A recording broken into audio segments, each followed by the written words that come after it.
On se retrouve sur le site chess.com en ce mois d'août 2024. Et qui dit nouveau mois dit nouveau bot temporaire. Donc nous avons affaire à 5 nouveaux bots dans la catégorie Back to School, donc de retour à l'école, avec la rentrée qui approche. Enfin, elle n'est pas si proche que ça pour les élèves. Donc nous avons Chad, classé 575 Elo, Stanley, classé 1065, Bailey, classé 1450, Professor, classé un peu plus de 2000, et puis Eugene, avec un point d'interrogation, ce qui est pas très bon signe.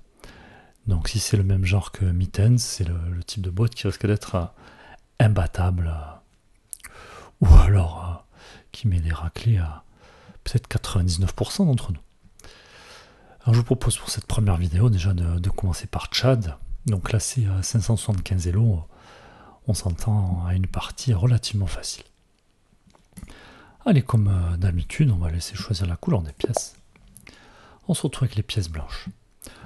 Alors face à des bots de ce niveau-là, peu importe le type d'ouverture qu'on joue, tiens, on va sortir le cavalier en premier. Et puis à nous de voir quel pion on veut mettre au centre ici. Je vais mettre tiens, le pion C. Comme ça, si jamais il pousse, je pourrais mettre mon pion. Enfin, je pourrais échanger un pion de l'aile contre un pion du centre. Allez, j'essaie d'avoir des pions qui contrôlent des cases centrales.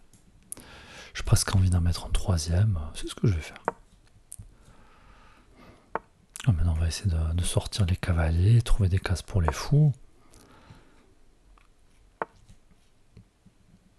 Alors, Chad qui nous offre sa dame qui est...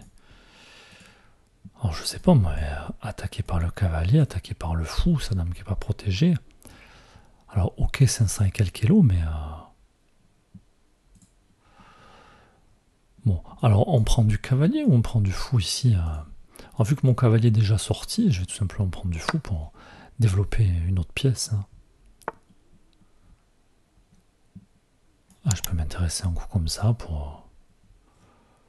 Je peux aussi sortir mon fou, c'est ce que je vais faire d'abord. Si jamais mon fou se fait attaquer, je pourrais toujours le replier, c'est pas gênant.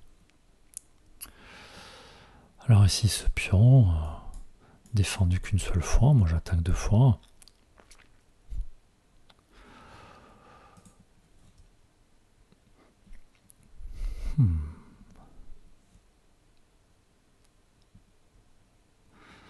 Bien envie de prendre du cavalier pour pas toucher à ma structure de pion. Bon, ici lui a échange. Après je vais prendre une fourchette, donc il faut que je fasse attention. Donc c'est pour cette raison que je vais reculer mon cavalier. Notez que là-dessus j'aurais pu jouer cavalier prend G6 pour attaquer la tour. La tour qui n'aurait pas pu contre-attaquer sur mon cavalier à cause de mon fou. Ensuite j'aurais pu replier à mon fou, replacer le cavalier. Bon. En tout cas, j'ai pas très envie de le laisser par là. Donc je replie mon cavalier. Alors c'est qui propose d'échanger des pièces. Alors vu que j'ai pas touché à ma dame, je vais placer ma dame à la défense du fou. Ça va me permettre de lier les tours une fois que j'aurai joué roc. Alors moi de voir si je veux jouer petit roc ou grand roc. Ici ça change pas grand chose.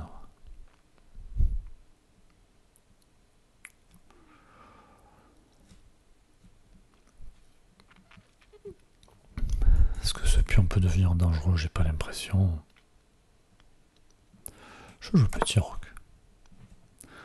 On va essayer de venir placer une tour par ici, essayer d'ouvrir le jeu. Bon, mon fou est protégé aussi par mon cavalier si jamais, donc je peux très bien avancer le pion. Ce que je vais faire, ça va priver le cavalier d'une case ici. Et donc l'adversaire qui préfère se débarrasser de mon fou. Alors ici je peux prendre de la dame. Je peux prendre du cavalier. Si je prends du cavalier, je gagne un temps parce que j'attaque la tour.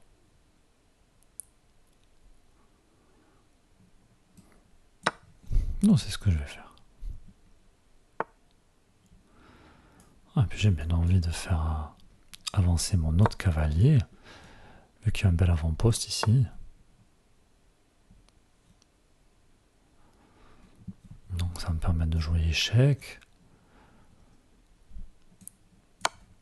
L'adversaire qui pourra plus jouer grand roc. Maintenant j'attaque ce pion 2 fois.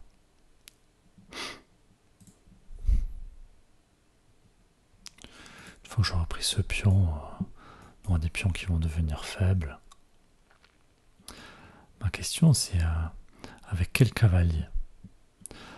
Alors vu que ce cavalier est très bien placé et qu'il est autour du roi, je vais prendre avec l'autre cavalier. À noter que mes 2 cavaliers se protègent ici. Alors d'ailleurs je peux très bien venir prendre le fou et puis replacer ce cavalier. C'est ce que je vais faire. J'allais dire c'est ce que je vais faire, mais j'ai pas envie que l'adversaire prenne du cavalier et m'empêchera de revenir par ici. Je peux aussi laisser mes 2 cavaliers comme ceci. Je vais ramener ma dame.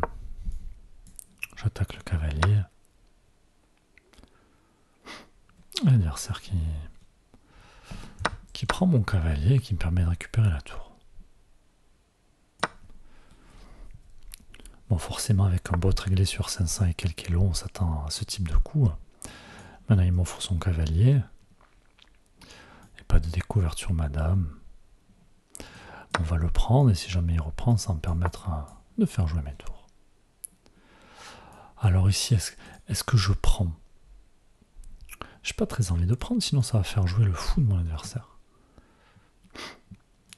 Je peux très bien venir replacer mon cavalier d'abord, sur échec.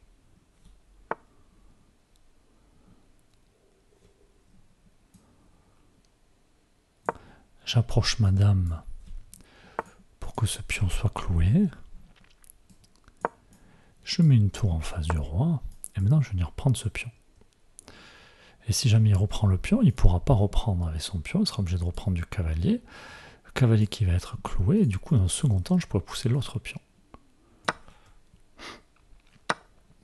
C'est ce que je vais faire. Donc, cavalier qui est cloué, j'en profite, même si madame est attaquée, il ne peut pas prendre.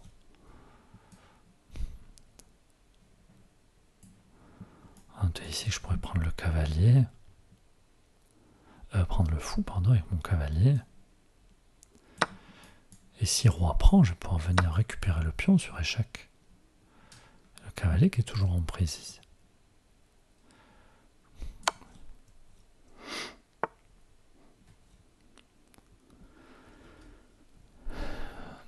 Alors, on peut venir avec le pion, on peut venir avec la tour.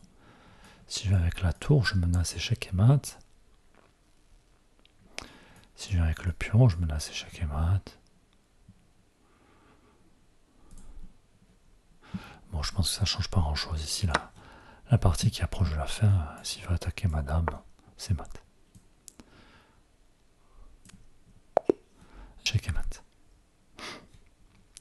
Bon, Tchad, 575 élos. A priori, on a fait plutôt une bonne partie ici.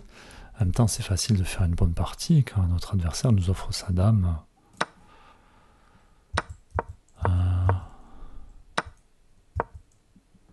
Au 5e coup.